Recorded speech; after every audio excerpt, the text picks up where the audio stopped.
Yo, YouTube, what's going on? The reason why you need to be subscribed to this podcast is because this has been the craziest, most fun NFL offseason that we've ever had. We've had so many bonus podcasts. They're not previously scheduled, but if you're subscribed, you'll know when our shows are going on, our breaking news shows. You can join us live. You'll know when we're breaking new episodes out there for all the breaking news. So anyway, hit subscribe, hit like on the video. That's also very helpful to us. We'd appreciate it. And we're getting going right now on Fantasy Football Today.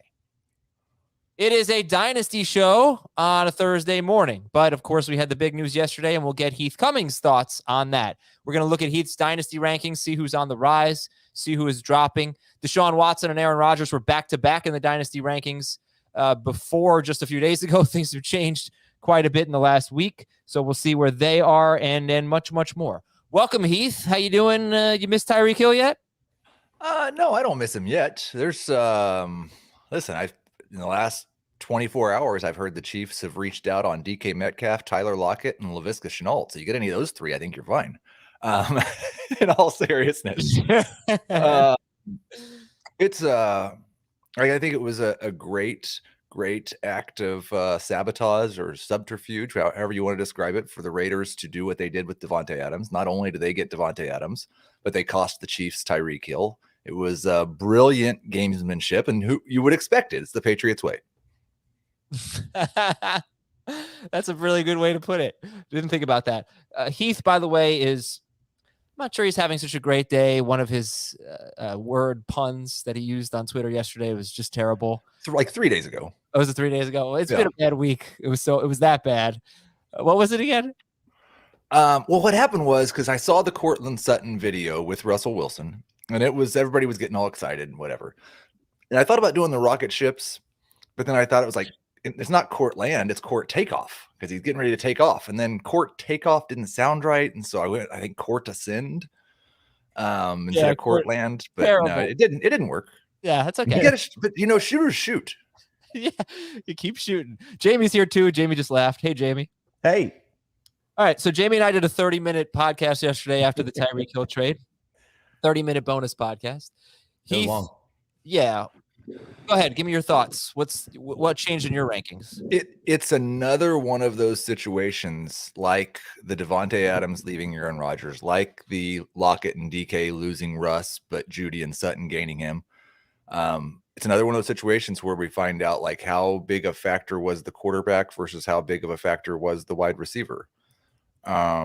I struggled initially with the Dolphins' projections, getting Waddle and or Tyreek into my top 20 in redraft, because like, how good is Tua going to be?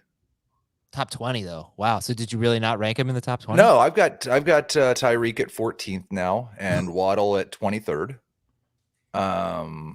But I assume that's going to be low on them, and maybe like I've moved Tua up to 15th. Maybe he'll be a top 12 quarterback and make it possible, but I don't think this offense, and that's the other thing. Maybe Mike McDaniel is going to go and just not do anything resembling what the 49ers did when he was there. And he's going to throw the ball 620 times, and then it would all work out fine, and it'd be no problem for those two guys. So 14 right now for Tyreek Hill. Yes. Jamie, did you settle on a ranking for him? I haven't updated it yet, but like I said yesterday, he'll be probably around 8. I think, as I told you, Tyreek Hill will probably have some Deebo Samuel to his game. Some of what he saw early in his career when he was doing some things out of the backfield, not to the same extent like Deebo did, clearly, but a little bit more of that, because I think Mike McDaniel realizes they don't make this move to not put the ball in his hands as much as they possibly can. So I think you got to, you referenced the Alex Smith season. Those stats feel somewhat similar to me. 75 catches, 1,100 yards in that range, probably 8 touchdowns. So I think he's still a back-end number 1 wide receiver. And then for Waddle, probably somewhere where Heath has him. I think right around 20 is safe. I think a little bit higher in PPR than non-PPR. It's there's going to be elements of the 49ers offense. I just don't think it's going to be the same. I don't know if they can have that same sort of approach in this conference, in this division, and be successful because of how they're going to have to score with some of these other teams. So I don't think they have the run game yet. I don't trust Chase Edmonds and Raheem Mostert to do what the 49ers backfield has typically done, because you have to take time to implement that system, and the offensive line is just not as good. So I think, Tyreek loses clearly. Waddle loses, but I don't think you should, necessarily run away from them too much. Okay. I do think it'll be interesting because we talked about it last year when teams took the deep ball away from the Chiefs. Tyreek just kind of completely changed as a wide receiver. His ADOT plummeted. It was 14.8 in 2018, 12.9 in 2019 and 2020, and then 10.4 last year. And he turned into a high catch guy, caught 24 more passes than he'd ever caught in any season. I would expect that we'll see more of that guy than the deep guy, but I don't know for sure. Mm-hmm. So the 49ers offense has traditionally been the short area targets and then stuff after the catch. They've got guys that can do that. Would you rather have Deebo Samuel or Tyreek Hill? I think Deebo. That's where I'm at, because Deebo is, I think, 8 for me right now, so in the same range. Go ahead. I don't know, because Tyreek did a lot of running his first 3 years on the Chiefs, and he's had 8 to 13 carries each of the last 3 years. But he has become very, very contact averse over the last, he goes out of bounds and goes out of his way to go out of bounds and not get hit. I don't know how well the Deebo carries work with that. Yeah, I don't mean he's getting carries like Deebo did. I just think he's going to be in the backfield a little bit more, kind of like what we saw in his rookie season. So as I said on this show yesterday, we'll see probably a few more jet sweeps. We'll see a few more bubble screens. We'll see a few more, just different ways to get the balls, because you have to do what Tua does best as well, which is not necessarily, go 5-step, 7-step drop and try and, throw the ball down the field like Mahomes was doing with Tyreek Hill. So I can't imagine that they're making this move to not make easier plays for Tua. To your point, Heath, which, we talked about yesterday, that's where I think the 49ers offense comes into play, is Mike McDaniel putting these players in space and allowing them to make plays that way. And so that's where I think Tyreek still has an opportunity, because there probably aren't a lot of players better in space than him. The whole thing of Mike McDaniel came from the 49ers. He's going to run the 49ers offense.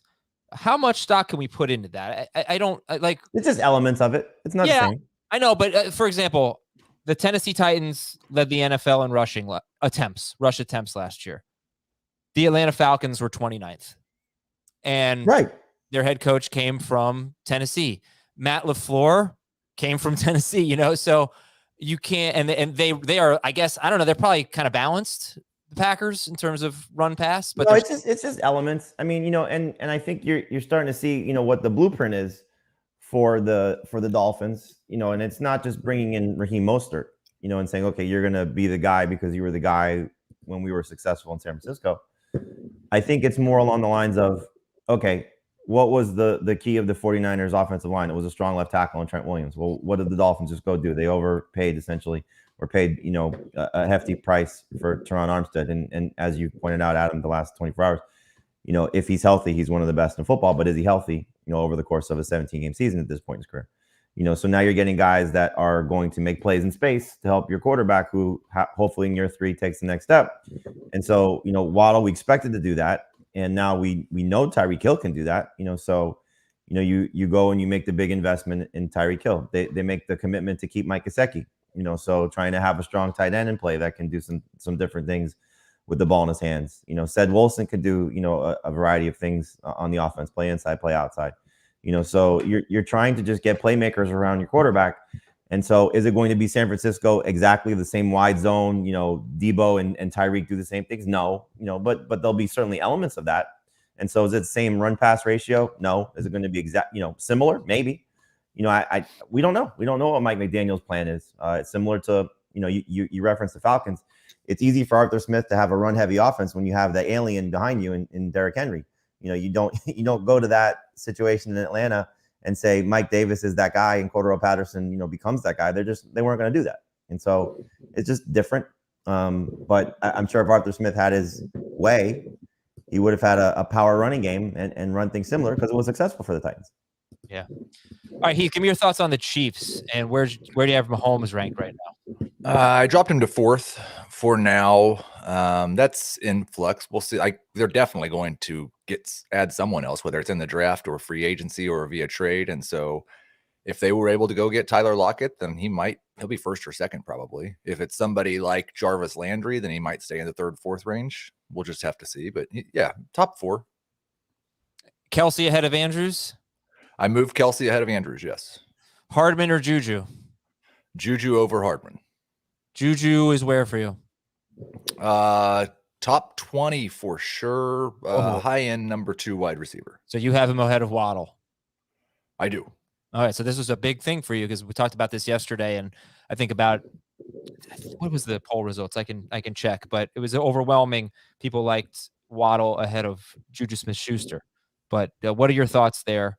Why you moved Juju into your top 20? I mean, I still have a third of the Chiefs' targets that I haven't distributed. So it's not even so much that I think they're not going to. I've got room to add somebody else. I think as it is right now, I don't know what the odds are that they're going to add somebody a lot better than Juju. And so I've got him. I bumped his targets up quite a bit. He's played at least 14 games, 3 different seasons, and finishes the top 25 wide receiver all 3 of those seasons. So I think he's going to be a number 2. As long as he stays healthy, and because I think the target share is going to be there, and we have not seen him with a quarterback this good. In fact, the last couple of years, we haven't seen him with a quarterback that's good at all. So I do think there's a possibility he just bounces back and gives you something similar to what he did the first couple of years of his career. I just really hope they use him on the outside because we've never seen him play with a middle of the field guy like Travis Kelce. And just, reading The Athletic writing about this yesterday, they said, Juju will be the primary slot guy. Hardman will play outside.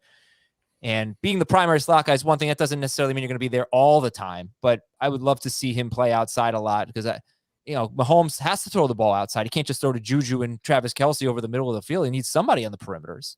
Jamie, have you given it any more thought? Any change, any update on what you want to say about the Chiefs receiving core? Yeah, they'll be close. I like I said, I don't know that Juju's better than Hardman.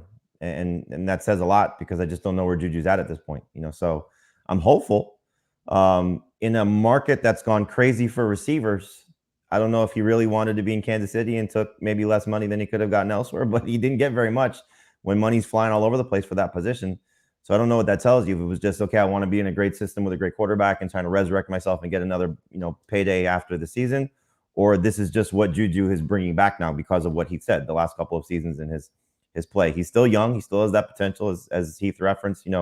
I think one of those seasons was just by him playing a full season and gathering numbers in the year Ben came back from the shoulder injury, or the elbow injury, excuse me. But I just don't know. I just don't know if this is, Hardman tweeted something earlier this offseason about you guys are all hating on me as a player or something to this effect. You do realize I've been behind essentially Tyreek Hill and Travis Kelce. Well, he doesn't have that anymore, so is this his time to shine? And this is part of the reason why the Chiefs made the move. Heath referenced Tyler Lockett. I don't know if it's just going to be a rookie and maybe Marcos Valdes-Scantling because he's somebody that they seem to be interested in as well. That will change it as well. That would probably help Juju, if it's somebody along those lines as opposed to a Tyler Lockett or a DK Metcalf or somebody like that. So we'll see. I don't think they're done. So I'll probably rank Juju a little bit more conservatively, knowing that somebody else is going to be there. But he won't be far off from Hardman for me. Those guys will be very close, and I'll have Waddle ahead of both of them. Okay. Last year, I got to look up the slot percentage and stuff like that. But the reason why it's hard for me to buy into Hardman right now, Byron Pringle, who's now on the Bears, Byron Pringle was playing a lot more than him and outproducing him. He really became the third guy last year. He kind of left Hardman behind. So I don't know. Hardman so far has been nothing but hype, but it is. I'll see if I can figure it out where I have it. What he was when the games that Tyreek Hill missed prior to last season. I said those 4 games in 2019. He had 3 good games. He had 3 games with I think at least 13 PPR fantasy points, but he had 5 or 6 targets in all 4 games. Mecole Hardman. Pringle, Pringle was playing in the slot, I guess. So that doesn't really. So that's why he was playing ahead of Hardman, I suppose. Well, yeah, a little bit in the slot, and then late in the year he played 35 there in week 18. Yeah, whatever. No, he's kind of split about 50-50 most weeks. But I guess that did give him an edge over Hardman in terms of ability to be on the field. Okay. Anyway, we'll move on. We did a whole podcast on it yesterday. You can check it out. The madness continues. Don't miss a moment of the action on CBS, TBS, TNT, and True TV, and download the March Madness Live app to watch every game, anywhere, anytime, live. Next week, what do we have for you? We have a Mock Draft Monday. We'll talk about the mock draft that we did just a few days ago before the Tyreek Hill trade, but very good post-free agency mock draft. Tuesday, wide receivers with 2021 rookie quarterbacks. So could we see big jumps from Darnell Mooney and Christian Kirk now is with Trevor Lawrence. And Thursday we'll have a projections update and some more of your emails at fantasyfootball@cbsi.com. By the way, that is the email address if you want to send your question in, fantasyfootball@cbsi.com. We have a question here in the chat from the Scrub Lords. Have you watched the Star Wars prequels yet, Adam? No, I haven't, but I did take a movie recommendation from Heath, and I watched Scream on Paramount Plus, the newest edition of Scream. It was good. It was good. I liked it, I guess. It was kind of ridiculous, but it was good. I mean, what did you like? You've seen other Scream movies, right? Yeah. you know what genre it belongs to. Ridiculousness is part of the plan. It was a movie that openly spoke about how bad every Scream movie has been since the first one. That was the whole point of this movie, is to make up for all of the other sequels. And it did a pretty good job, I guess. Clever. What did they do? 3 originally? I think there were 4. I'll double check on that. I know there were at least 3, and they just got worse and worse. I mean, the first one is incredible. Great movie. You liked it, Scream, Jamie? Yeah. I haven't seen the new one, but the original, yes. I think I was in 8th grade when that came out, 7th or 8th grade, and they had 4 Screams plus a TV series. Oh no, Scream 6? Oh, that's a 2023 movie coming out. Jeez. So they're doing a sequel on the redo? I guess so. Anyway, I was afraid to answer the phone after Scream in theaters. I was like, such a wimp, but it terrified me. All right, let's do some news and notes. So the Rams want to sign Odell Beckham, who will not be ready for the start of the season, but he is also reportedly open to returning to Cleveland. So we'll see what happens with Beckham. So he hated Baker. Yeah, that was sort of the implication, that he liked it there, just obviously didn't seem to be on the same page with Baker Mayfield. If he signs back with the Rams, would that have a big impact on your rankings of Stafford, or I know not Kupp, but Stafford or Allen Robinson, I suppose? Heath? I think Heath froze. Jamie? He's deep in thought. Yeah, I'm pausing like every 2 seconds right now. I'm not sure what the problem is. I apologize. That is okay. It would have an impact on Allen Robinson. It would have positive impact on Stafford, but it's difficult to move Stafford probably higher than 9th for me. Barring a Watson significant suspension, more than just the 6 games that we're expecting at this point. So I don't see him getting past Russell Wilson for me at 6 or Mahomes at 5. Go ahead, Blurry Heath. Yeah, I think that like the real problem for me would be Allen Robinson, because I don't know. And I don't really know what Robinson's going to be in this offense anyway, with the way Cooper Kupp dominated targets, and if Beckham's going to be coming back in the second half of the season and destroying Robinson for the fantasy playoffs. Maybe not too. I mean, maybe Robinson would just be the number 2 when Beckham came back, but it would it'd give me some real concern about Robinson as a number 3 wide receiver. The Vikings signed pass rusher Zadarius Smith to a 3-year, $42 million deal. Remember, just a couple of weeks ago, Smith agreed to a deal with the Ravens, and then Von Miller went to the Bills. Chandler Jones went to the Cardinals. They made a ton of money. He said, I want some of that, and went back to the free agent market. And now he signs a 3-year, $42 million deal with the Vikings, getting a much bigger annual salary than what he was being offered with the Ravens. The Patriots, or at least the initial one that he was offered. The Patriots signed cornerback Malcolm Butler to a 2-year deal. He, this is probably not a major signing here, but does get back one of their Super Bowl heroes. The 49ers signed Jeff Wilson, who missed the first 9 weeks of the season. And when he came back, he wasn't very good, and Elijah Mitchell was dominating carries, but Mitchell missed some time. Jamie, I think you have Mitchell as a bust. Do you think we should have Wilson as a sleeper? It goes in line with what their track record has been under Kyle Shanahan. Like I said, I spoke to Trey Sermon on Monday, and he's aware of it. So I don't know if it's something that these guys talk about, that there's been a different leading rusher every year in Kyle Shanahan's tenure with the 49ers. And so could Jeff Wilson be that guy? I was excited about Wilson last season, prior to the draft, and even looking at him as a sleeper coming back from his knee injury, that he was going to make a midseason impact. And clearly that didn't happen. But we know what he was at the end of the 2020 campaign. He was amazing for fantasy managers and amazing for the 49ers. But I think it's more of a depth situation. I think, honestly, this is probably good for Mitchell and for Sermon, that, you're bringing back somebody that is aware of the system, but may not be better than the two guys who are there. So, I don't necessarily look at this as a net negative. I think it's kind of just a wash. There was always going to be a third guy to some degree. Okay.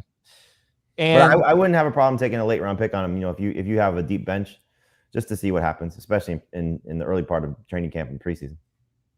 And Ronald Jones visited Kansas City. At some point, we'll get into Clyde Edwards-Helaire, but we got to talk Dynasty. But I just wanted to bring up Clyde Edwards-Helaire, just kind of a fun stat. He actually, in non-PPR, averaged more fantasy points per game, Clyde Edwards-Helaire did, than Javonte Williams. And in full PPR, he was only 0.2 points per game behind Javonte Williams. And that was with Clyde leaving at least 2 games early with injuries. So he was, I think, probably a little bit better than people remember. And I think right now looks like value, but we still see no Jerick McKinnon right now, no Darrell Williams. They need some help in the backfield. It's all about who shares with him. And I think Jones would be, like, for his sake, the perfect candidate, because Jones is one of the backs in the NFL. I don't think we have to worry about taking Clyde off the field on passing downs. Will he do it at the goal line, though? They just have not given him that work. Last year, Darrell Williams had 14 carries inside the 5. He was the only player with more than 2 for the Chiefs. Oddly enough, in 2020, Clyde Edwards-Helaire had 9 carries inside the 5, and he was the only player with more than 2. But remember that I think like 4 of them were in week 1, right? 3 or 4 back to back. It kept getting stuffed. Well, if they don't do a good job of replacing Tyreek Hill, there might be a lot more carries inside the 5 available as well. Yeah, I was used him on a lot of that tricky stuff. Yeah, it's the creativity maybe changes a little bit and hopefully benefits CEH just enough. What do you guys think about this nickname from Joseph Boros? Miami Dolphins, fastest show on surf. I don't know if Joseph is the one that came up with it, but I did see that making the rounds yesterday. They're fast. They're definitely fast. Where do you think what's the current perception on where the Dolphins are going to, where does their offense rank and where does their record rank at the end of the year? I had a lot of conversations with some people yesterday about this. So you start to stack them up to the AFC West teams, right? And you probably assume, I did this a little bit yesterday. You probably assume that everybody but the Raiders has an edge, and I would give the Raiders the edge too. I'm just saying, perception. Yeah.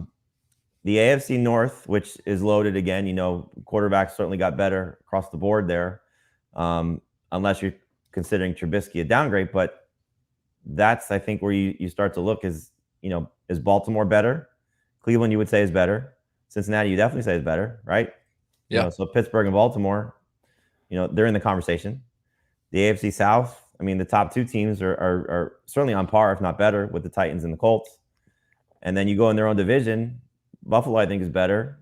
They beat the Patriots twice, so I probably give them the edge over the Patriots at this point. But I don't know if this is it's just a strange move, because you usually make this type of transaction when we are right there. It's the same thing with the Raiders. You're right there to being a Super Bowl team. And I don't know if Tua's got to take a huge leap for them to be a Super Bowl team. Well, and it's like the exact opposite thing on the Chiefs side. That's why it was like one of the weirdest trades. Like the Chiefs, a contender, and I guess it's not that dissimilar from the Raiders trade, because the Raiders gave up 2 picks for Devontae Adams, and they're probably not going to make a huge leap. But yeah, it's a really weird trade.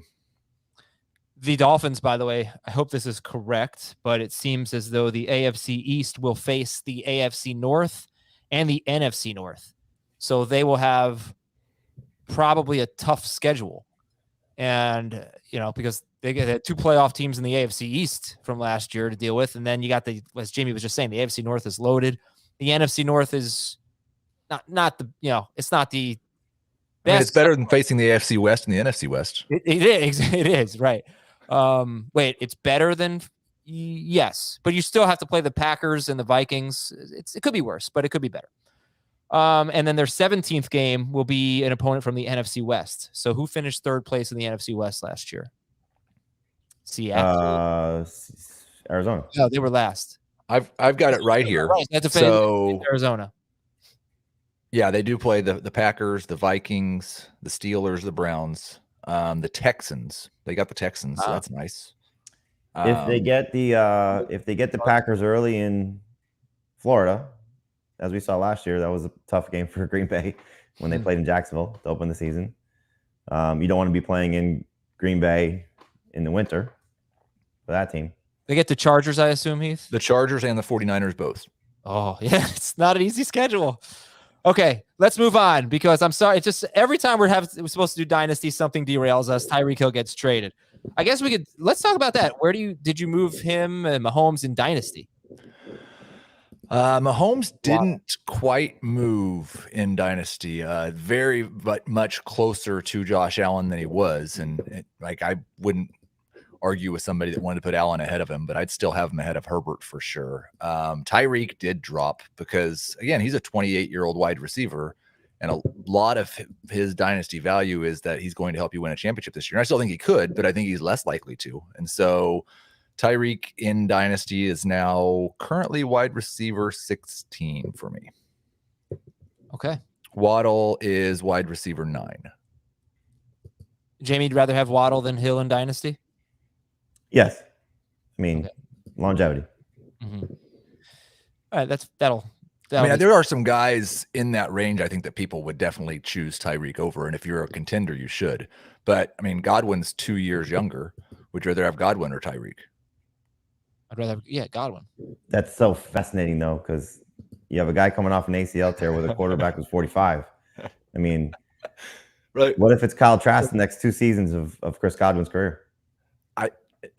And we'll have to wait and find out if Kyle Trask is better or worse than Tua.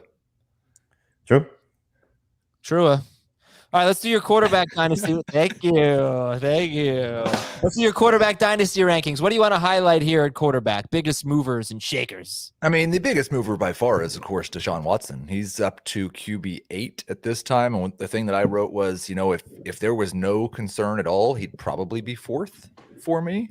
There's still a little bit of risk that the suspension's longer than we think it is, or this whole turn of events goes different than we think. But I think even at QB 8, he has more upside than he does downside. What about the fact that he went to the Browns, who haven't been a passing team? You didn't really play on a passing team in the past. They've thrown less than the Texans did, but the Texans were always pretty run heavy relative to league average. And I would assume Kevin Stefanski is going to throw the ball more, or he's not going to be coaching the Browns for very long. Okay. So, Jamie, what did you see in Heath's rankings that you wanted to call out? We're going to do some ranks. This is like my favorite thing too, really. Yeah, it's just mystery Heath call out. It's fantastic. This is similar to we've had this redraft conversation as well, where I know Heath favors Justin Fields over Trey Lance, and so I was surprised. Usually they're back to back.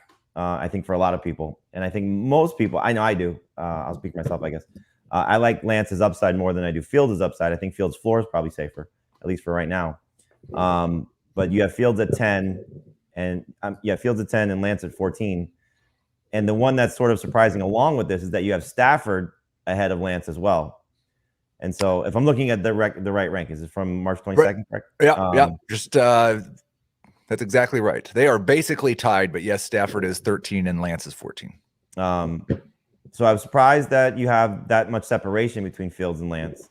And then that you have Stafford at his age ahead of Lance as well as a dynasty quarterback. Because I know for me, I'd like Lance better than Fields. I'd much rather have both of them than Stafford at this point if I'm looking at building a team.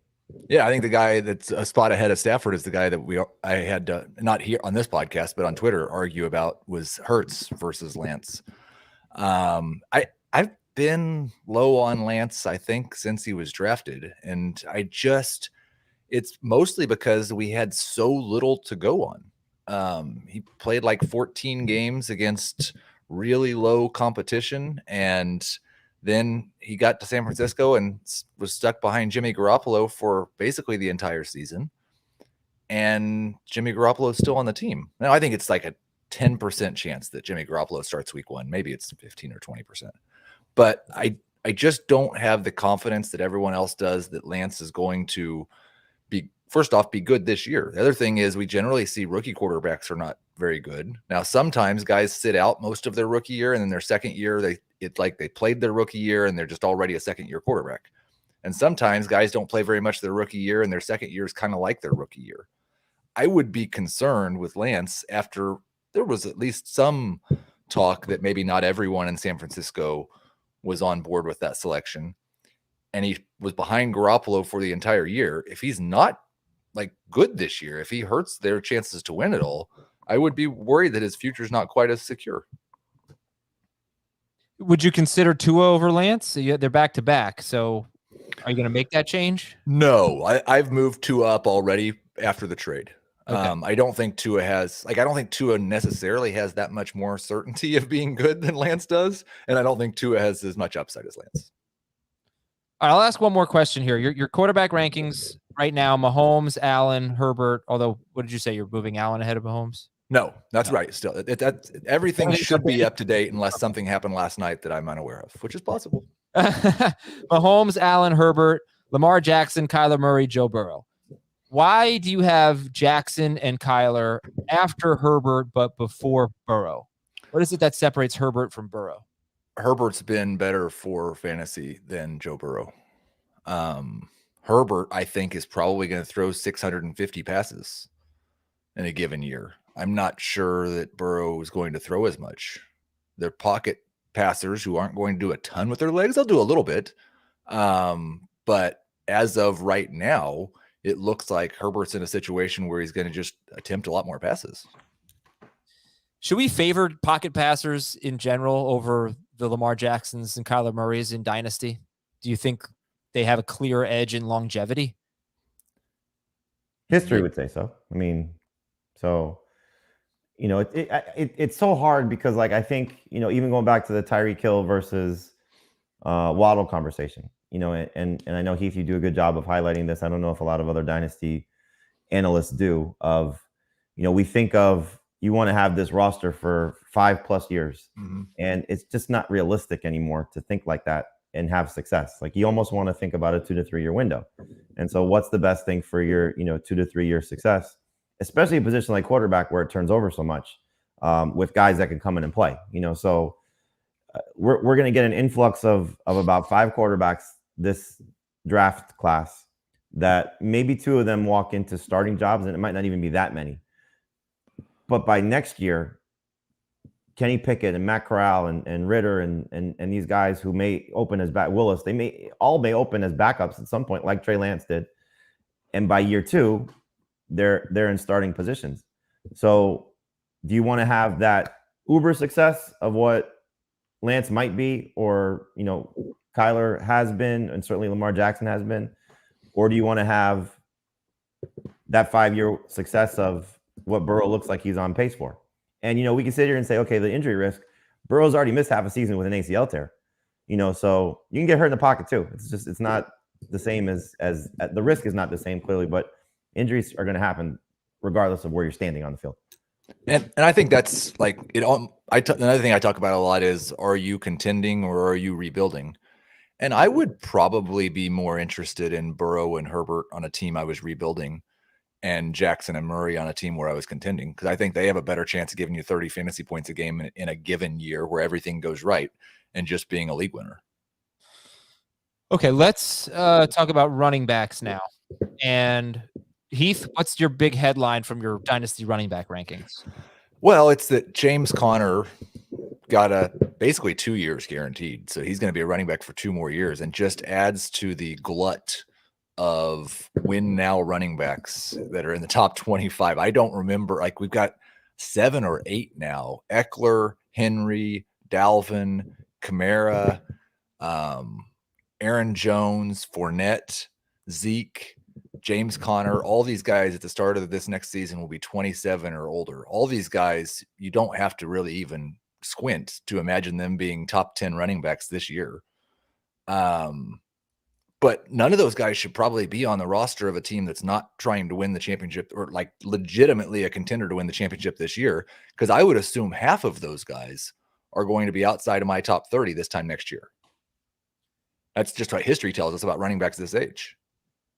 And when you look at that group, Jamie, of these 27 and older guys, you know, and again, Eckler, Henry, Cook, Connor, Kamara, Aaron Jones, Fournette, Zeke, who do you think is the safest or among the safest?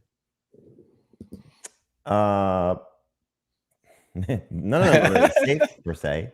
You know, I think it's the pass catchers, you know, so Eckler and Aaron Jones, based on what they should be able to do. I might miss one in there. Kamara, maybe, but he's had a lot of injuries lately. Yep. So, and Connor and Fournette, just based on what we saw from them last year when they were in those roles, more so for Connor when Edmonds was out. So, you know, that is what separates most fantasy running backs, regardless of whatever format you're talking about, you know, dynasty or redraft. But I think, you know, you're seeing it, you know, you saw it with Elliott, you know, the start of the decline. You know, could it happen for Dalvin Cook? Could it happen for, you know, any of these players? Absolutely. You know, and Connor's had to battle some injuries. Obviously, Dalvin's played through them. So those are the things you got to be a little bit worried about. But, you know, I also think that when you're trying to trade them, you know, like Heath's point, if you're not a contender, when you're trying to trade them, you can't be unrealistic to what their value is. So it's pretty clear you want to get a first round pick in return for those guys, and you should be trying to get a first round pick in return for those guys. But don't overlook taking a second round pick and maybe a younger player that has the chance to ascend at some point. And it may not be a first round caliber talent or a superstar caliber player, but somebody that could be good for your dynasty team in the next several years. And what I mean by that is, you know, a second round pick, hopefully a high second round pick if it's a non-snake draft, but take a second and a Rondale Moore, take a second and a Kadarius Toney, take a second and a, you know, it may not be even an Elijah Moore type of player, but take somebody that can obviously still be good for you with the chance to maybe be great, you know, and that's the type of trade you should be looking to do if you are rebuilding. Again, don't give those guys away. Try and get first round picks in return. But if you know your team is terrible and you're just holding on to one of these guys because you think that maybe this goes right or that goes right or this happens, you can be right back in it because that type of player, because like Heath said, they're top 10 running backs. You know, you got to be a little bit more realistic to what your dynasty roster is. I wanted to bring something up about age. So I've noticed, I don't know, man, I'm trying so hard to find my old notes, but I seem to remember age 26 being a really good year, like kind of a peak year at running back and wide receiver. And last year, Austin Eckler had his breakout season, and Leonard Fournette had his breakout season, and James Conner had his breakout season. Those were great examples of guys in their age 26 season being great. On the other hand, Alvin Kamara had a bad year. Ezekiel Elliott is breaking down, but I don't know. Is there a peak age, Heath, that you look at running back and wide receiver? I mean, not really. It's more that the peak age is as young as you can be for dynasty purposes. But yeah, I think that what you're saying when you look at the production is right. I think that I remember that research, and like 28 was the cliff year, 27 was the danger year, 26 was the peak year. Yeah. I think at wide receiver, the peak year is pretty close to the same. It's just that the peak lasts longer. Right. Yes. Right. You can expect. Hey, what's old for what? Well, you know what? I'll ask that when we get to wide receiver. Yep. But we should talk about, you know, what is old for a wide receiver. Jamie, what stood out in Heath's rankings to you at dynasty running back? It wasn't much. I agree with a lot of it, but it was Michael Carter over Cam Akers. You know, for again, you know, going back to your point about carryover coach to coach. It seems as if the Jets want to have a committee backfield similar to what the 49ers ran. And, you know, hopefully the best guy stands out for a period of time.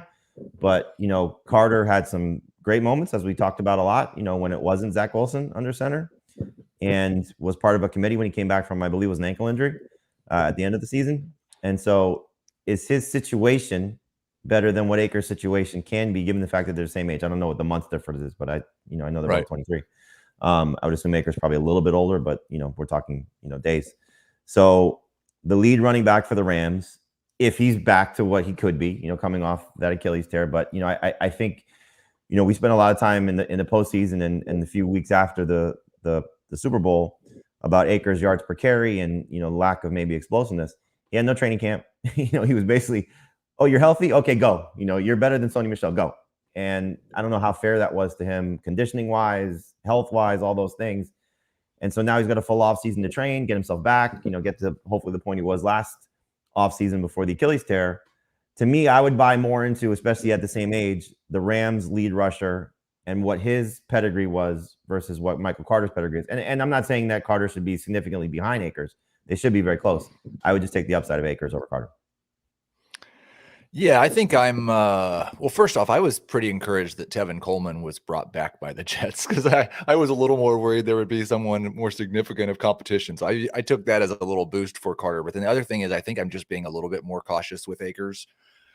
Because he wasn't, and Jamie's right, he wasn't himself, and it's not fair to have expected him to be himself. And I'm not even so sure that the Rams were right that he was better than Sony Michel in the state that he was in, but it worked out okay for him. I get a little bit spooked since Darrell Henderson is the guy who's going to be in this, I think, going to be in this backfield with Akers this year, the way he was used in the passing game in the Super Bowl. And they haven't really used running backs that much in the passing game over the past 2 years. So I think I'm just a little cautious on Akers right now. Okay. Well, let's find out who Heath likes and maybe is cautious on it. Wide receiver. We're going to take a break on fantasy football today, finish up our Dynasty discussion, and we have plenty of your Dynasty emails to read, so stay tuned for that. fantasyfootball@cbsi.com. We'll be right back with wide receiver. Welcome back to Fantasy Football today. Heath, how old is too old for wide receivers? I get worried at 30. I discount a little bit at 29 just because it's within the 3-year window. I think, though, we've seen elite wide receivers can be good all the way through, 32, 33. So it's possible, but I start getting worried and discounting around that 29 or 30 age. Okay. So who are you getting worried about right now?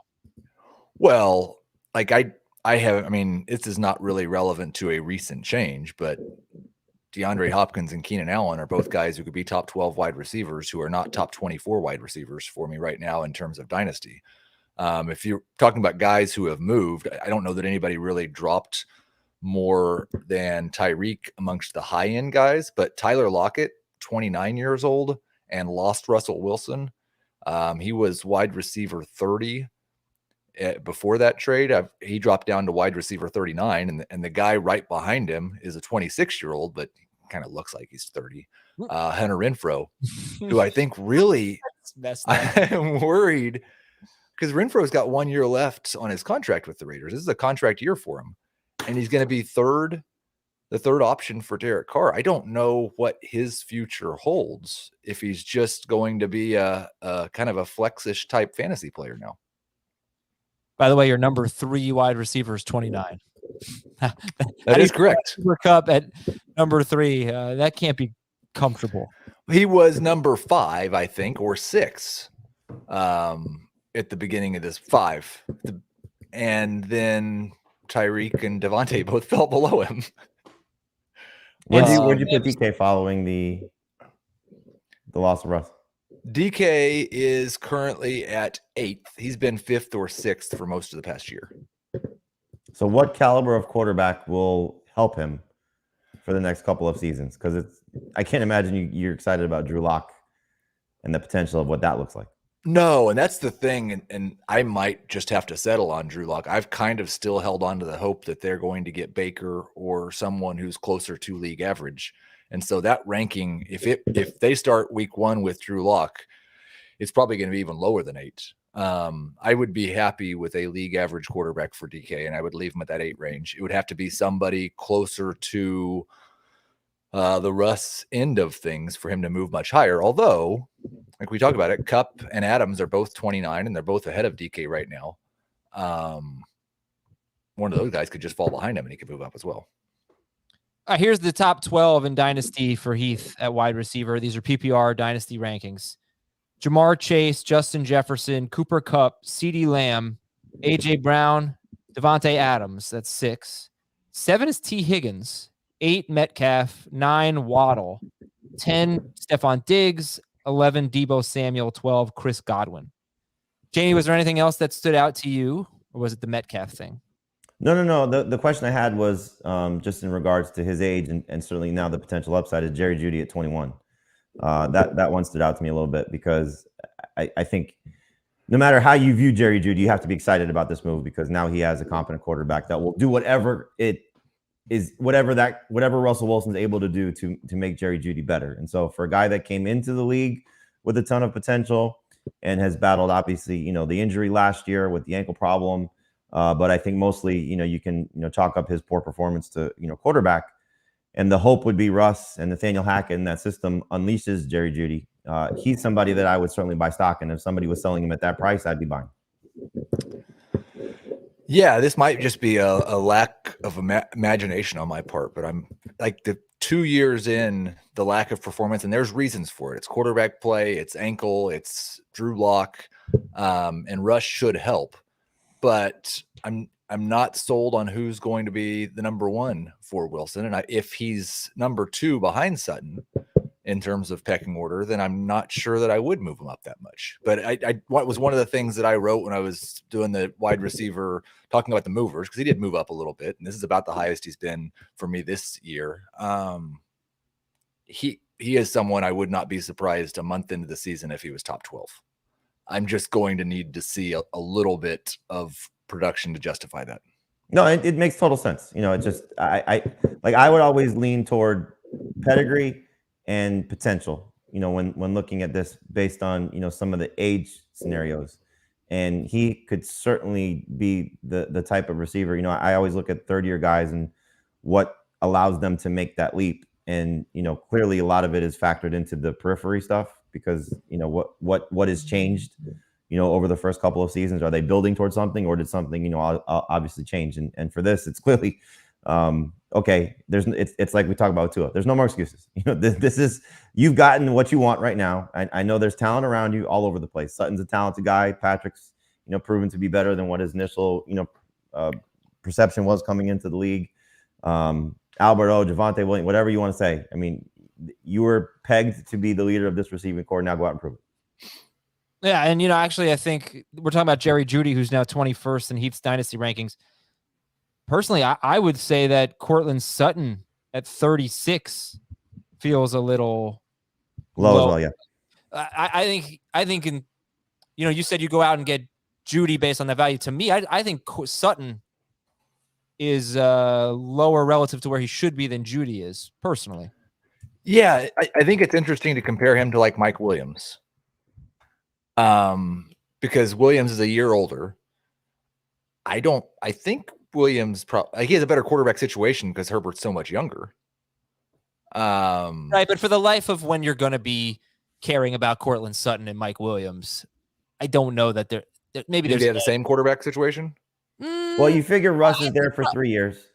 Russell's sorry that he's never going to put up the gaudy passing stats in terms of yards, right? That Herbert will, I assume. I don't think he's ever thrown for more than like 4,100 yards. Yeah, but he doesn't have Pete Carroll holding him back. Maybe the gap will close this year. Raw numbers probably favor Herbert, but I don't think it's that big of a difference, I guess. Yeah, I agree with you though. I think the thing about Sutton is you're looking at what's the next 3 years, like if you want to just compare the two, because I believe Williams will be 30 by then, right? It's 27. Yeah. The next 3 years, this is his age 20, so he'll be 27, 28, 29. Okay, yeah. So approaching that spot of breakdown. Sutton's not far off, right? 26. Yep. So similar range. I'm going to guess you're getting peak Russ for what he's at right now for 2 years, maybe, hopefully 3. And Williams signed a 3-year deal. I can't imagine he's outliving that contract, as he gets older, because he'll start to probably regress. So I would take Sutton, but Heath is right. It's an unknown. We just don't know. The Broncos made the investment before they knew the quarterback, so they signed these guys with the hope of we're going to get the guy in place, and that's going to be the guy that unleashes you. So I know from speaking to Sutton, he's excited about it. He saw the video as Heath referenced. They're already working out together. Nathaniel Hackett is, I assume, based on his comments and what Sutton told me, going to allow them to throw the ball and not be so heavy on the run like Russell's been stuck with. So, there's reason for optimism there. So, I'm with you, Adam. I'd be buying Sutton at that price also. More like court ascend. Exactly. Sutton. Right, yes. Okay, let's go to our tight ends now. Heath, tell me the storyline at tight end. The biggest mover by far is Alberto. He moved into my top 12. I got him at 12th at tight end. But I'm going to do the thing that I always make fun of other people for doing, and it's that, good grief, when you look at it from a dynasty perspective, there are a lot of tight ends that you could talk yourself into. We've got like 8 good starters. We've got 6 young upside guys who could turn into good starters. We've probably got Gronk and Ertz as guys that could be top 5 this year, but don't have a lot of value. And then you've got that whole group of Dawson Knox and Tyler Higbee and David Njoku and Evan Ingram who are maybes with the right opportunity. I would make fun of myself or anyone else for saying this, but tight end looks kind of deep. We can make fun of you then. We're gonna have to make fun of that. Well, I mean, and I think I don't really understand. I guess I understand a little bit, but really, Alberto, this has been every freaking year. Oh, let's get Will Dissly and Gerald Everett, and the only guy who's ever been good has been Jimmy Graham with Russell Wilson, and I don't think they had 2 bona fide wide receivers. Jimmy Graham, maybe it was like the end of Baldwin and the beginning of Lockett, but Russell Wilson is, again, he could throw more, but he's never given us 3 good options. And if we like Tim Patrick, I don't know. I just don't see it with Alberto. I think the hype is getting out of control. It's certainly a fair question, and the 2 names you brought up. I mean, Dissly was off to an amazing start and then got hurt and missed the rest of the season, or the majority of the season. And Everett finally at the end of the season started to put up numbers that would put him in the conversation of being a starting fantasy tight end, which is where Alberto is. The group of tight ends, and this is more redraft than dynasty, the group of tight ends, once you get past probably like Ertz, maybe Freiermuth, it's so jumbled of guys who could be amazing. Njoku now could be amazing. Evan Ingram could be good, finally. Gesicki. Alberto, Fant, we don't know what's going to happen in Seattle and what the quarterback change and system change could do there for him. So there's all those guys. I'm leaving out probably a handful of guys as well. I think the thing that you're hoping for with Alberto is that with Fant out of the way and now quarterback change and a coach change, that he can finally take advantage of maybe some of the situations that Fant teased us with a little bit. So I'd buy into it. I'd certainly, be looking to acquire him cheap, but trying to acquire him. I wouldn't overpay for him. Like I'm in one league where it's a 1 quarterback league, but the Alberto manager has a plethora of tight ends, and I offered a backup quarterback and a pick for him to see if they would make that move. And the quarterback that this manager has isn't exactly a slam dunk number 1. So, just trying to see. It's worth peeking around to see if that manager is going to be selling at this point. Also, I think the whole, like what we were talking about with the let Russ cook and Pete Carroll holding him back has to play in here. Everett had basically 4.5 targets per game last year on a team that threw 495 passes. League median for pass attempts last year was 596. So that would be if Alberto just had the same target share as Gerald Everett, and the Broncos do let Russell Wilson throw like the average quarterback in the NFL does, then that is a possibly startable role. Yeah. Oh, yeah. Right. I mean, I completely agree. To get excited about a possibly startable role, I think that's where it's like, I'm not really jazzed about the late round picks, 10 through whatever at tight end. I don't think they're going to have a major impact. I think, you could get a nice season out of them, but nothing that's really. If you're 23 or 24 years old, and I think I could get a nice season out of you, I'm pretty excited about you at tight end. Kyle Pitts is the number what overall all positions. Kyle Pitts is where? I'm not getting Kyle Pitts in startups right now as the situation stands. He's still my number 1 overall tight end, but I'm not taking him in the first 2 rounds. What? I'm not certain that he's going to be better than Mark Andrews over the next 3 years. I think it's basically a coin flip who should be the number 1 tight end in Dynasty between him and Andrews. I was going to say he should be the number 2 pick in Dynasty drafts. I think your mind is stuck back in the Deshaun Watson is coming to Atlanta moment. No, when that was happening, that was a possibility, and he did go number 3 in like one of our startups earlier this year. So, all right, Jamie, how bat poop crazy am I right now? To take him 2? Yeah, I would go Chase 1, and then probably Pitts 2. Pitts I over would Jefferson. take Jefferson over him. Yeah, I mean, that's fine. That's totally fine. I think Taylor ahead of him is fine. I think I'd probably take Najee over him too. I think he's a first-round pick, but I don't know if I would take him in the top 5. I don't know if I'd take him 2. I think maybe I got a little excited there. But top 5 or 6, I think for sure. 21. And the other thing is the tight end position's getting a little old. Kelsey's 32, Kittle's 28, Waller's 29. So I don't know how much time they have left. Hawkinson is your tight end 5, and he hasn't really done much. I am hopeful for him, but he hasn't really done that. Well, So, and it could just be Pitts, could be Kelsey. Kelsey's been tight end 1 5 or 6 years in a row. Pitts could do that now. 21. Yes, he could. I don't know that he could do that now. I don't believe that. But I asked the question, like, Kyle Pitts had a fantastic, amazing, awesome rookie year. I still don't know that he's going to be better than number 6 or 5 or 6 tight end this year. And I don't like, at what point does that stretch of number 1 tight end begin, when all the other guys that have been elite are not being elite anymore? I mean, for Kelsey, it started at what, 24? 26, I think. Well, maybe 25. He's 32 now, going into his age 32 season. Right. So he ended at 31 because he wasn't number 1 last year. So 27, 28, 29, 30, 31. There's a 5-year run or 6? I think 5. I think he was number 1 5 years in a row, and last year he was number 2? So 27 through 31 is when he was number 1 5 years in a row. right. And So it took him a while to get started, Right. but once he got started, he was amazing. Now Gronk, on the other hand, got started pretty young. His second season in the league, he was amazing from that point forward. So look, Pitts is such a question mark now because who's his quarterback? I hope the Falcons go out and draft somebody, and that player is amazing for the next 10 years, and Pitts is amazing for the next 10 years. Mariota's a wild card. We've said some of his metrics thrown to tight ends and slot receivers isn't great. But he had the good season with Delaney Walker, and he was amazing in the one game with Darren Waller when he took over for Derek Carr 2 years ago. So which quarterback is he? I can't imagine you're looking at this receiving core and saying, I'm going to throw to that guy or that guy because that's what they have right now, as opposed to Kyle Pitts. So, is Kyle Pitts getting 180 targets? Maybe. If he gets 180 targets, he's going to be amazing. I'll tell you one thing. Marcus Mariota's probably not going to be the quarterback in 2023. So I can see that would be a huge surprise.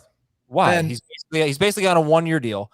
Right. They're clearly tanking. I mean, they're going to be terrible, and they will have a ton of unless they don't have their 2023 first-round pick, which I don't see why they wouldn't. They're going to have a top 5 pick. They could have the number 1 pick. I mean, they're drafting someone. Yeah, agreed. And I want to go back. I don't disagree with the idea that Pitts could be the number 1 tight end for the next 5 years. I just think that Mark Andrews could be too. Could be number 2. Yeah, I agree.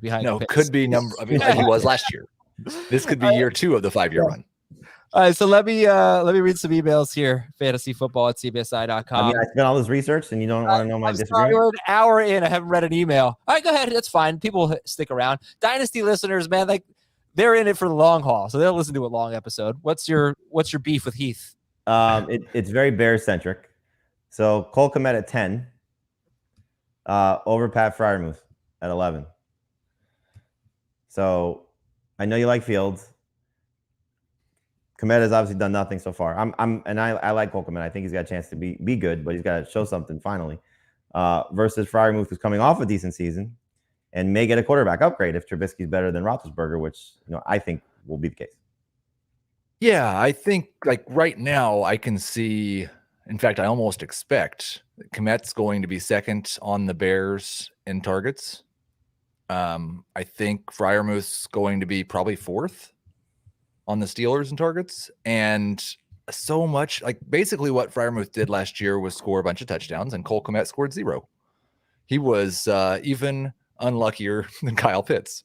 So I just expect Kmet, Fields to grow together, and I think Kmet could be a top 12 tight end for a long time. I don't really buy it with Fryer. I think it's more that I'm high on Kmet and low on Freiermuth both. Read emails now? Sure. Let's do it. Fantasyfootball@cbsi.com. This is from Cassidy. I was hoping Heath could clear up Dynasty from this perspective. There's less distinction between win now versus rebuilding than we once thought. I want your opinion and Heath's and Jamie's. I guess he wrote this just to me. Last year, I didn't have a great team, but I ended up second in a 16-team league because I picked up Rashad Penny late. So win now. That's always an option, and I hope you can speak on that. That is a philosophy. I generally try to really, and it's different in different leagues as well. Like in our Dynasty league, you have to really work at it to go get a high draft pick. And it is possible to reach the playoffs in any year, but we've got 3 or 4 monster teams, and I don't really feel like it's possible to win the championship, or very likely. So my personal philosophy is like, if that gap's small, then I'm doing it wrong. I want it to be clear and obvious that I'm either contending or I'm not. Okay. Yeah, I think there's a difference, right, between making the playoffs and winning the league, because you do get those monster teams. And it matters a lot more in leagues where there's a bye versus where there's not, or how many teams make the playoffs as well. The next email is from Matt in Ontario, or Matt in Gulf, Guelph, Ontario. Sure. Dear Purge, Slosh, and Renew. Heath, Purge, Slosh, and Renew? Yeah, come on. Those are recent wordles. Oh, okay. Very good hurdle today, by the way. And I've not played hurdle yet. Yeah, hurdle's fun. And I've been tipped off to Loodle, which is disgusting. It's lewd words, and it's really just awful. I got way too excited. So from Matt says, I got way too excited with the Tyreek Hill news, and I traded for Juju in 2 of my Dynasty leagues. I overpaid, and I have buyer's remorse. This is always a great strategy. Just get really excited, make an immediate trade. Let's see what he did. Dynasty 1, I got Juju for Elijah Moore and Gus Edwards. I am the Mahomes manager, and I love the stack. So let's grade that. He gave up Elijah Moore and Gus Edwards for Juju.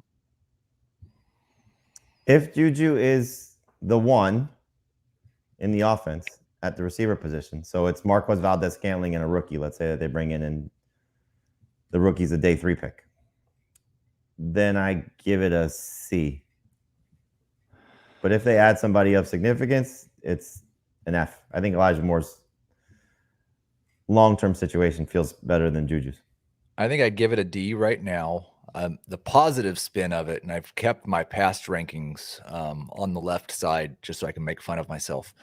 But Juju was my wide receiver 14 back in September of 2021, and Elijah Moore is my wide receiver 15. So if Juju can get in the time machine, good trade. I mean, there's like, I think you lost the trade and you paid too much, but like Jamie said, if Juju's the one, I think he's gonna be better than more this year. All right, in a dynasty rebuild team, and remember, Juju's only 25, everybody, so he's still in his prime. Matt traded Nick Chubb and a 2023 second-round pick for Juju Smith-Schuster, rebuilding. Why'd you have to give Chubb and a pick to get Juju? Why'd you give up the second-round pick? That's what I don't understand. That's an F. Yeah, that's bad. That's really not a good job. If you're rebuilding and you trade Juju for Juju. No, sorry, Juju for Chubb. No, you trade Chubb for Juju. That's what it is. You give up Chubb for Juju. What would that be? An F. Okay. From Garrett. Wait. Okay, so he acquired. Okay, yeah, it was a bad job. I was trying to find some way to like it. All right, from Garrett, 12-team half PPR Dynasty League. I was offered DJ Moore for Amari Cooper. Would you rather have DJ Moore or Amari Cooper now? DJ Moore. We don't know contending or not contending, right? No. Man, I hope the Panthers fix their quarterback situation. I'd probably rather have Cooper. All right, this email is so funny because he says, please don't use my real name. My league mates listen to your show. You can call me Bobby from New Jersey. But then he gives away so many details that it's just going to be so obvious who he is. 12-team, half PPR, salary cap league, 3 wide receivers, 2 flex, and a $200 cap. The Cadillac of fantasy leagues. And then parentheses, realizing now this is a dead giveaway. All right, he has A.J. Brown, McLaurin, and Sutton in the final years of their contracts. A.J. Brown, McLaurin, and Sutton, 1 year left in their contract. He is considering trading pick 1.6 for Michael Pittman. He'd have Pittman on a 3-year deal as opposed to 6 years of control for pick 1.6. He also has pick 112. So 3 years of Pittman or 6 years of maybe Treylon Burks or Jamison Williams or Drake London or whoever I get. What would you rather have? Pick 1.6 or 3 years of Pittman? And Pittman would be cheaper, by the way. Not much cheaper, but cheaper than the 1.6 contract. I think because you have those 3 receivers for this season, I would rather take 1.6 and see who I get. Yeah, all contract stuff aside, I've got Pittman basically worth a late first-round pick this year. So I would rather have the pick than Pittman without the contract stuff. And I don't really know, but I think the fact that it's a 6-year contract as opposed to a 3 makes up for the fact that the 6th pick is more expensive. This is, you read the format again? Yeah, the Cadillac of fantasy leagues. It's 12-team, half PPR salary cap, 3 receivers, 2 flex, and a $200 budget. So most likely the first 5 picks, doubt there's a quarterback since it's not a super flex or 2 QB league. So you're looking at maybe 2 running backs, 3 receivers, right? 2 and 3 of one, 2 or 3 of the other, right? Right. So you're looking at maybe at best the 3rd receiver in the class, the 4th receiver in the class. So he's going to be a first-round pick. Huh? He'll be a first-round pick in the NFL draft. Well, unless it's a running back. Most likely. Right, the receiver would be. Yeah. Right. So the question becomes is, do you want the Colts presumed number 1 receiver for the next 3 years, or potentially, you're probably, I'm going to guess just, right now, the way people are talking, if the Chiefs draft a guy in the first round, if the Packers draft a guy in the first round, those are going to be 2 of the first 5 overall picks in most rookie leagues. And then it's a matter of, do the Falcons invest in a receiver? Do the, Cardinals maybe invest in a receiver? Something along those lines. So who are you looking at that's going to make your dynasty roster better long term? To me, I would hold the 6th pick. All right, this is from Brian. Dynasty Superflex, half PPR. Would Cam Akers for Cortland Sutton be crazy? He's not really sold on Akers. What do you think? Again, it's Dynasty Superflex, half PPR. I think I was lower than you guys on both of these guys, but I would need an early 2nd round pick attached to the Sutton side to make that even. Sutton certainly has more to prove, even with Akers coming off the Achilles, because he did have the one good season, then tore his ACL, and now is part of a crowded receiving core. So, but I do think, though, if your receiving core is in trouble and your running back situation is okay, you are buying into the position that has more longevity. So it's not bad as it stands right now. But I think, yeah, Heath is right. If you can get something a little bit more with it, then try and do it. I don't know if I'd necessarily have, be stuck on only a 2nd. Like a 3rd might get it done. This is from It Doesn't Matter What My Name Is, LOL. I'll remain anonymous. 12-team Dynasty, 1 QB, half PPR league. I have Russell Wilson, Cortland Sutton, and Tim Patrick. But I'm considering hedging my bets and going That's to not trade. hedging your bets. No, it's not at all. Going to trade for Jerry Jeudy as well. That is definitely not. Due to the salary situation, I would offer the Kyler Murray manager my DeAndre Hopkins at $30 for his Jerry Jeudy at $11. Would you do it? Would you trade? I would rather have Jerry Jeudy than DeAndre Hopkins at the same price. So yeah, I would do that all day. Agreed. Okay. How about from Matt. Grade the trade. And he says, hey, Robert, Tyler, Josh, and Lamar. Those were Ravens quarterbacks? Yep. Yeah. There you go. From Matt, half PPR Dynasty League, it is super flex. Give up Mixon, 1.8 and 2.8 for Watson and Gainwell. Mixon, 1.8 and 2.8 for Watson and Gainwell in a half PPR Dynasty super flex league. I think Mixon at 1.8 should be able to get it done. Seems like a little too much. Yeah. Okay, but it's obviously not so bad because it's hard to get a guy like Deshaun Watson in a super flex league. I would like it a lot more if you're rebuilding, but then you're giving up 1.8 and 2.8, and I don't really. So that's I don't know when I would like that deal. So 1.8 in a super flex league, because this is such a weird quarterback class because there's not a slam dunk. Right. This guy's going top blank pick. So, how far does Malik Willis slide if he doesn't get selected early in the first round? How much does, Ritter have value? How much does Corral or Pickett have value, depending on where they go? Any of these guys. So you might end up getting the second best quarterback in the class at 8. All right, this is from Jake. Dear Taze, Kyler, Jamal, Josh, and Fabian. There's no way you guys would know that. I didn't know it either. It is the Houston Cougars college basketball team. I would prefer Heath's advice, but I guess I would settle for Adam's take as well. Oh, what a great way to start. I'm in a 10-team, 1 QB PPR Dynasty League, 2 wide receivers, 2 running backs, 2 flex. I'm on a run of 4 straight playoff appearances with 0 titles to show for it. My team can still win now, but some of my foundational pieces are up there in age. I do have some young core players for the future. I'm itching to make a trade. All right, but I can't decide if I should go all in or sell some blah, blah, blah, blah. I've recently drawn up the following trade, and I would appreciate your thoughts. Give up David Montgomery, Juju Smith-Schuster, Jerry Jeudy, and a 2023 first-round pick. Montgomery, Juju, Jeudy, and a 2023 first. Get Kelsey, Devontae Adams, and a 2024 second-round pick. What do you think? I'll say it again because it's a lot for the listeners. Montgomery, Juju, Jeudy, 2023 first. For Kelsey, Devontae Adams, and 2024 second. Man, I think if you don't win the league this year, you're going to hate yourself for the rest of the time that you're in this league. It's a 10-team league. I don't know if that matters at all. It definitely matters.